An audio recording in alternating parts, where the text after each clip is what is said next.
I just purchased the Volvo EX30. What is my thoughts? Is it good? Is it bad? And what is my experience by having a hybrid car and now basically relying on electric batteries? Is it good? Is it bad? If you want to know that and much more, stay tuned until the end of the video. Hi everyone, Marcus here from madpack, and if you love UCs, PVs and everything that have an E of electricity, this is the place for you. And today I'm going to take you in a different experience, in a ride on my new electric car. And if you follow me for a while, you know that I'm a PEV rider. I swapped my car 6 years ago for electric unicycles, and since then I never decided to have a car again. Or in this case, as a family, we always had a car. My wife is a community nurse, so she have to use the car every single day. And yeah, I always tried to convince her to have an electric car, but she never wanted, because she was always concerned about the range that you could get from an electric car. Is it good? Is it bad? How is it going to be to charge at home? And for that same reason, we always debated to swap from the hybrid car to an electric car, because even when we talk about the electric, or in this case the hybrid car, we managed to basically save 1 tank a month. So it's like 50-60 quid a month that we were saving, 500-600 pounds a year. But that was not really massive amount of money that we were saving. And basically we always decide to have a leasing car, because my wife is always on the road, so I'm always concerned that something can happen to her. So we always like to have a more recent car every single year, so in that way I feel safer. And I feel that nothing is going to really happen to her. So when we were looking to a new car, my wife was really debating to have electric. Once again, the same conversation as always. She didn't like the idea to charge every single day, etc. And when we started looking to new cars, it was a massive issue, because the price of the cars, they went really high. And even if I was comparing a hybrid car to this electric car, I was basically paying the same. But the difference is, with that other car, I had to basically put some electricity, or in this case, putting some gas on the car. And because of that, I managed to convince my wife to finally decide to go for an electric car. And when we decided to go for this one, this car was not even available. We decided to go ahead and purchase the Volvo EX30 in December 2023.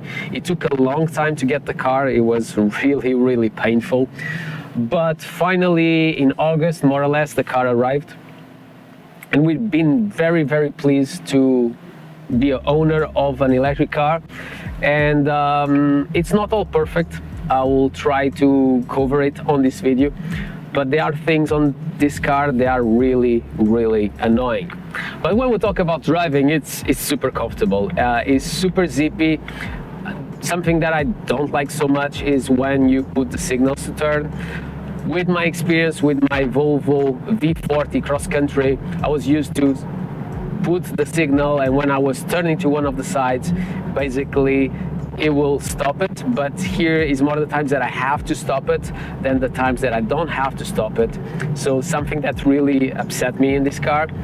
But I really like the fact that when you put the signals, you hear the sound coming from one of the sides. So definitely something that I really enjoy on the EX30. Another thing that is really stupid on this car is the fact that if I'm just here, and now is this signals, is always giving you signals, and I have to say that in the beginning you can get a little bit upset with it, but I have to say that is really cool.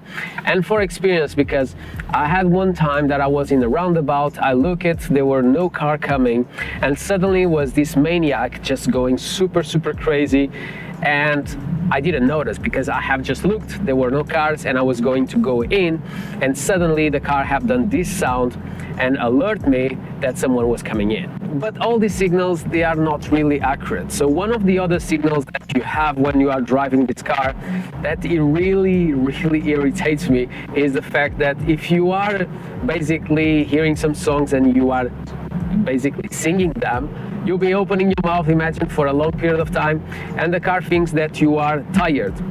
And for that reason, that's one of the things that I don't like so much. But the good thing is you'll be always able to disable some of these alerts if you want.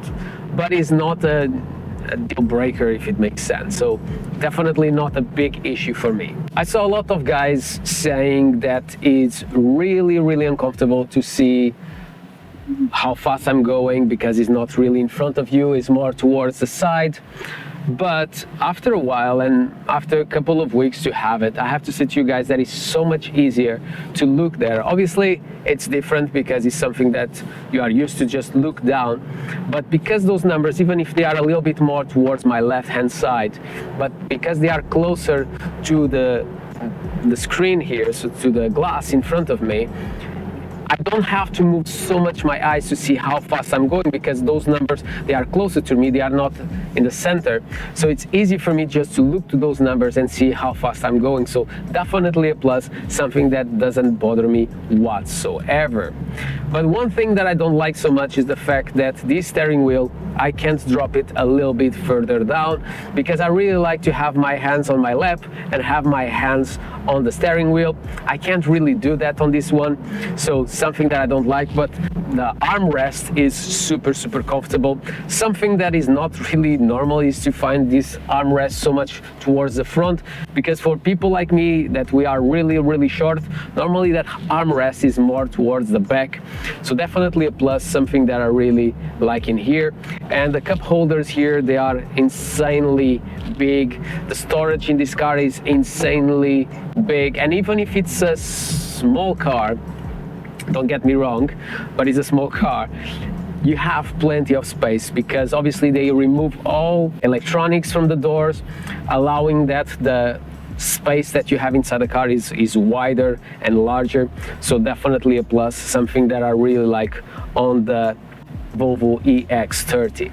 Something that I have to say that I hope that they can improve with software updates is the fact that when you try to basically change the volumes, change the songs, sometimes you press and it's not really happening. So something that I don't like so much and something that you need to consider. And here obviously this sounds that you are here is speed limits, so here is just 30 miles, so I was going slightly above. Straight away you start hearing that, and by the way, it's very accurate. When he sees something else, it just changes immediately, so definitely a plus. Another thing that I really like on this car is the fact that you have these mirrors. They are quite big, they don't reflect any lights from other cars, so definitely a plus. And I also simply love it that you have those orange lights that will turn on if a car is on your blind spot. Something that I would love to have on my Volvo V40 Cross Country, because that car have massive blind spots, but in here you don't have a lot. And the seats, they are so comfortable, they are so comfy. And another reasons why me and my wife, we decided to go for this car is the fact that this car have so many parts, they are with recyclable materials, because we really care about the environment. And I know when we talk about an electric car, that's a big debate on if you go electric, you pollute more than normal cars. But I have to say that I have to disagree. Obviously, I know if it's end of life of a car, an electric car is going to pollute more than a normal car. But if you think that you have a normal car, imagine for 15 years, how much pollution have you produced every single day? So I don't think that is more than destroying lithium battery. And also when we look to lithium batteries, we need to understand a few things. So when we look about charging your car, it's like charging our electric unicycles. We should charge them slow, because if you charge slow, it means that the longevity of your battery will be bigger, so you don't have to change the battery on the electric unicycle so soon. And in here is basically the same. So if you charge at home, and let's say in my case I charge my car at 10 amps, and I'll do a video about that, why I don't charge at 13 amps and so on and so on. But if you charge slowly your car, what you are getting is you are getting more cycles on your battery, and that's something that I really want. And I have to say, obviously, if I was living in an apartment, that will be a problem, because one of the reasons also why I wanted to have an electric car is because I really wanted to be able to grab this car, ride it, arrive at home, put to charge like I do with an electric unicycles, and don't have to worry about going in a queue and putting the car to basically get some gas and so on and so on. So I wanted to reduce the amount of times that I'm in need of a service of someone else. So when we look here, you have obviously the screen that I simply love it, and we'll have to talk about this subject, the profiles. That is something that doesn't make any sense. When we look here, you have obviously the controls to turn on the windscreen to be cleaned.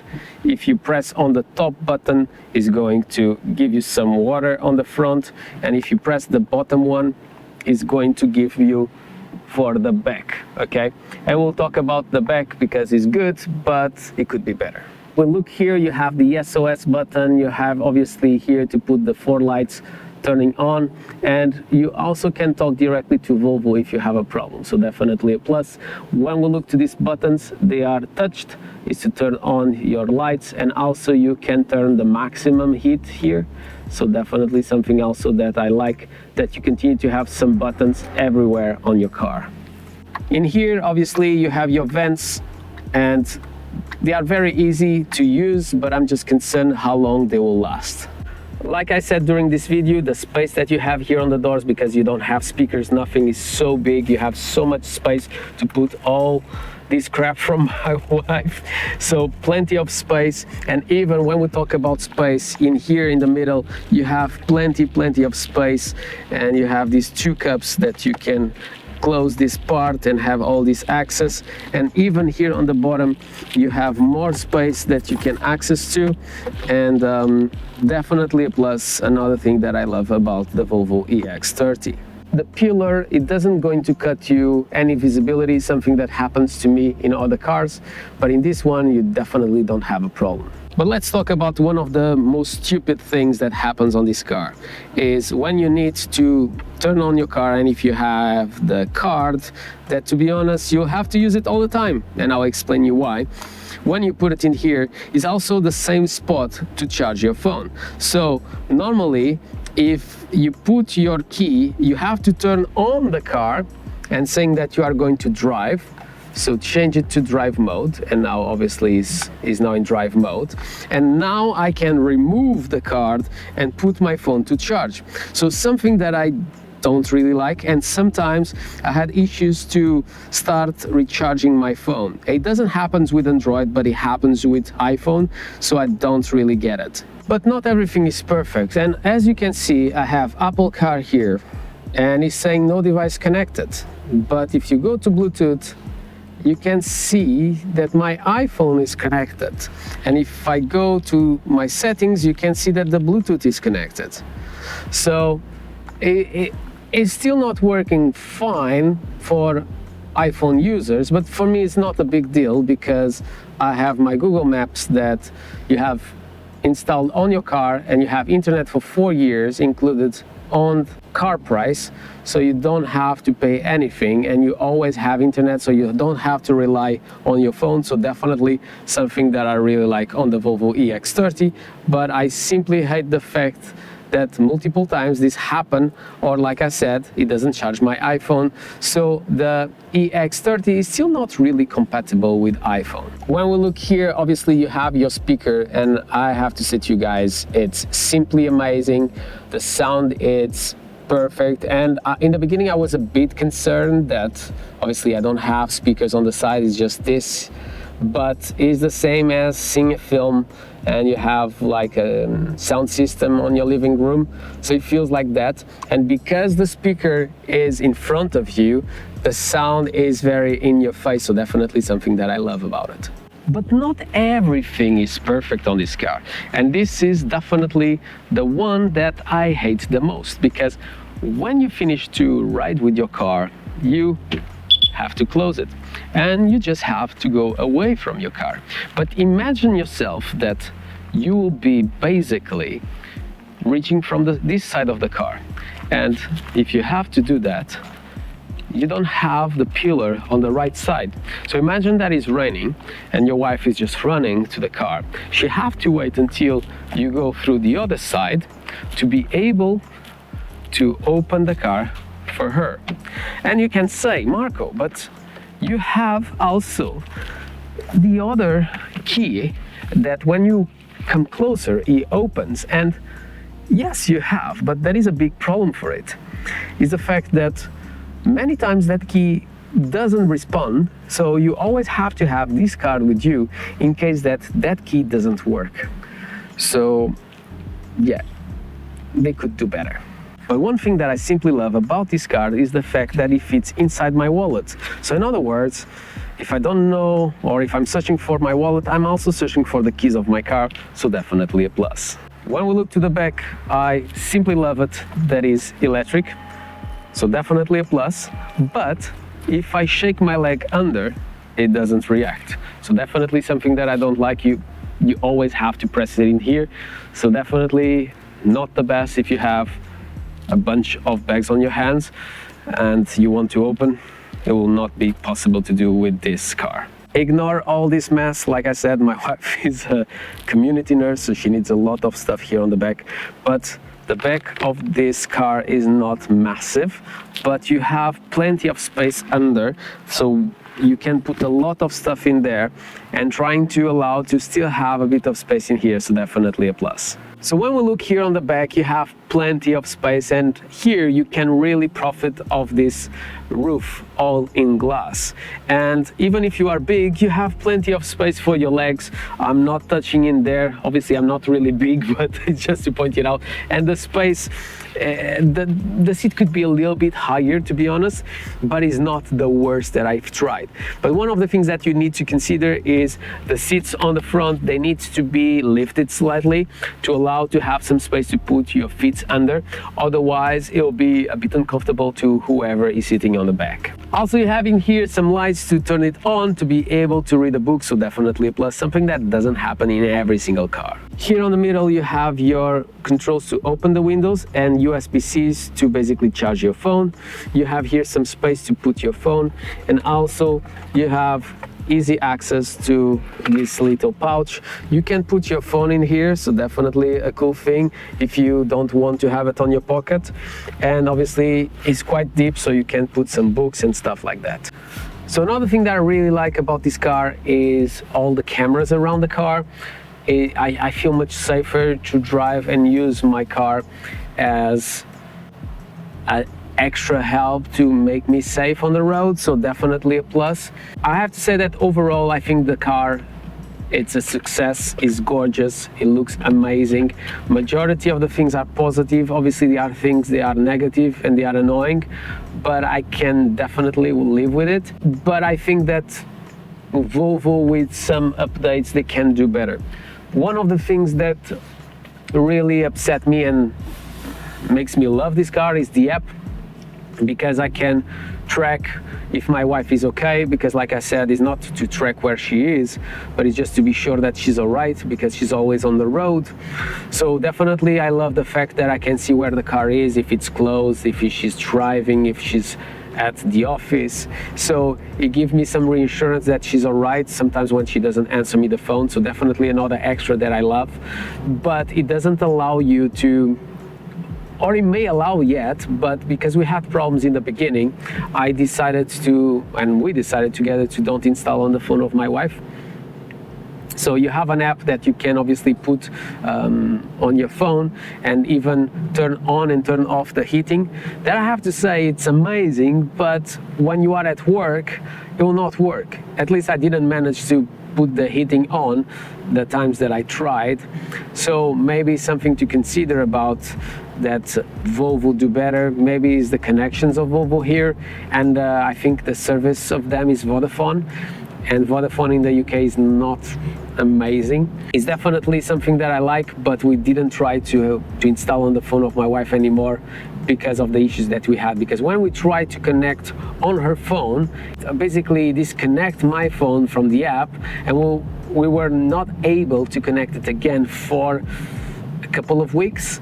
So for that reason, we decided to just have it on my phone, because it's normally me that I take over to charge the car every single evening, and to have a look if the car is charged, how many hours do we need, and so on and so on. And when we talk about how many hours that we need, is something that you really need to consider, is the amount of miles that you need to do every single day. What is the type of trip that you do?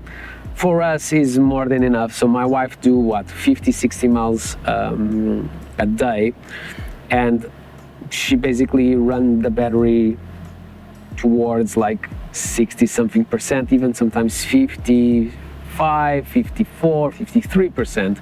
And normally, because she arrives around 5 o'clock, 7 o'clock, it's easy for us to just put it to charge. So if you have that type of life that you can put every single evening your car to charge, it's not going to be a problem, because the battery that you have in here is more than enough to these small trips. Even for us, that the other day we went to London to see a concert. By the way, who is a fan of Dream Theater? I am, and it was amazing to see them 20 years later. I'm a massive fan of Mike Portnoy, so obviously when I saw that he was back on Dream Theater, I had to go there and see them again 20 years later. But going back to the car, we went to London, and we live in Milton Keynes, so it's not a short trip. So we went to London, we just park where we find a place to park the car, and we managed to come back home, and we still had what, 30 something percent of battery. So definitely more than enough to even do like a long trip to London and coming back. So for our lifestyle is more than enough. And because I'm so used to charge every single day my electric unicycle, it's not a big deal to charge my car. And if you think about it, the money that you'll be saving every single day, and even every time that I grab my car, now I don't feel that I'm polluting the air by doing a trip. So that was a big thing, and it was heavy on my brain to do it, because I hated the fact to think, okay, if I grab my car, I'll be polluting the air, so let me go with my electric unicycle. So I will avoid at all risks to use a car. And we had good cars. We had a Kia Niro hybrid, that was our previous car, but I really hated the idea to pollute the air. So for that same reason, no, I was always on the electric unicycle. So last but not least, do I recommend to have an electric car? And I have to say to you guys, yes. If you need a car to do small trips like 70 miles, it's more than enough. I find it less stressful to put it to charge than going to a queue on the gas station to get some gas, or going in a time that is open, otherwise that one is already closed and now I need to go towards another one. So have that in mind. It's obviously something that you have to consider. Me and my wife, we love to go to Scotland, so if we want to do that trip, we need to consider where we go, in which house we are stopping, maybe finding a house where we can put it to charge when we arrive there to sleep. So there is other considerations when you go to an electric car, but overall it's simply amazing. And like I said, I really like the fact that I don't have to go to pay 60 quid or 70 quid just to basically put some gas on my car, and that will be for what, 1 week. So definitely it's a lot of money that you can save on the long run. Obviously an electric car is not cheap, but for me is also a reassurance that when I'm driving, I'm not polluting the air. And I know for the end of life of a car, an electric car is worse than a normal car, but in the long run, if you have the car for what, 10-15 years, I think you'll be in a better place for the environment than if you continue to buy a hybrid or a plug-in hybrid. My name is Marco, this is Madpack. If you enjoyed this video, don't forget to subscribe to the channel, comment below, smash the thumbs up, do whatever you want, but always with a smile on your face. And I hope to see you guys in the next one, where we are going to talk a little bit more of how to charge your car at home safely without having a plug burning. So if you want to know a little bit more about that subject, definitely come back next week.